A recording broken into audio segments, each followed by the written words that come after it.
नहीं कर चरणम न गोत्रम न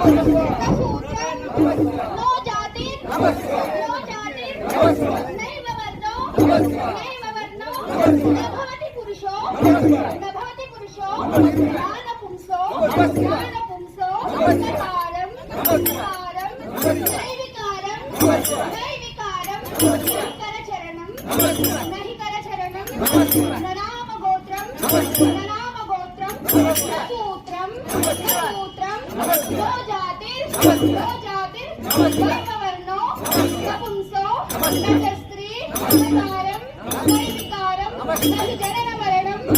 नास्ति पुण्यम न पापम न तत्त्वमेकं सहज समरसम सद्गुरुं नमामि